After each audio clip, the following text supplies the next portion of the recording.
ഇപ്പോൾ ഗ്യാസിന് കൂടി, ഇപ്പോൾ പെട്രോളിനും. അതെ, ഗ്യാസിനും കൂടുതലാണ്. അപ്പോൾ അതുകൊണ്ട് ഇപ്പോൾ ഫുഡൊക്കെ വളരെ കുറച്ചാണ് ഉണ്ടാക്കുന്നത്. പെട്രോൾ ഇപ്പോൾ 3 രൂപ വെച്ച് കൂടിയെന്ന് പറയണേ. ഇനിയിപ്പോൾ സാധാരണ ജീവിതം നടക്കുമെന്ന് അറിയില്ല. ഇനി മെട്രോയിനൊക്കെ ആശ്രയിക്കേണ്ടി വരും. ഇപ്പോൾ ഇങ്ങനെ കൂടിക്കഴിഞ്ഞാൽ അത് ഭയങ്കര ബുദ്ധിമുട്ടാണ് നമുക്ക്. ഗ്യാസിന് കൂടി, ഇപ്പോൾ പെട്രോളിന് കൂടി, എല്ലാത്തിനും കൂടി നമുക്ക് ഭയങ്കര ബുദ്ധിമുട്ടാണ്. ജീവിതം മുമ്പോട്ട് പോകാൻ ഭയങ്കര ബുദ്ധിമുട്ട്. നമുക്ക് വണ്ടിയിൽ അത് പറ്റൂല. എല്ലാ കാര്യങ്ങൾക്കും കൊച്ചിനാക്കാനും ജോലിക്ക് പോകാനും എല്ലാത്തിനും നമുക്ക് വണ്ടി വേണം. ഇതും കൂടി കൂടിയ സാഹചര്യത്തിൽ നമുക്ക് വലിയ ബുദ്ധിമുട്ടാണ്. പൊതുവെ നമുക്ക് ജീവിക്കാൻ പറ്റില്ല, ജീവിക്കാൻ പറ്റാത്ത അവസ്ഥയാണ്. എല്ലാവരും കൂട്ടട്ടെ, എല്ലാവരും കൂട്ടിക്കൊണ്ടിരിക്കുകയല്ലേ. പോണത്രയും പോവാം, ഇത്രയല്ലേ നമുക്ക് ചെയ്യാൻ പറ്റുള്ളൂ. എല്ലാം കൂട്ടട്ടെ. ഇനിയിപ്പോൾ കൂട്ടാതിരിക്കണേന്ന് എല്ലാവരും കൂട്ടട്ടെ. നമ്മളെ കൊണ്ട് പറ്റാവുന്ന രീതിയിൽ നമ്മൾ പോവും.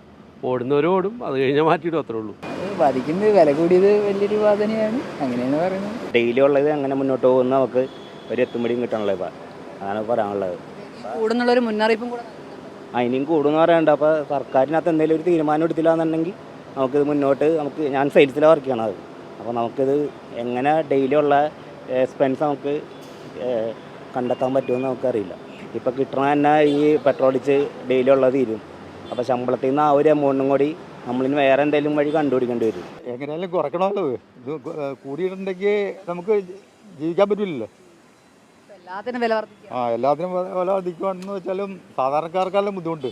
ഇപ്പോൾ പെട്രോളാണെങ്കിൽ കണ്ടില്ല, ഇപ്പോൾ 108 രൂപയായി, 3 രൂപ കൂടിയില്ലേ.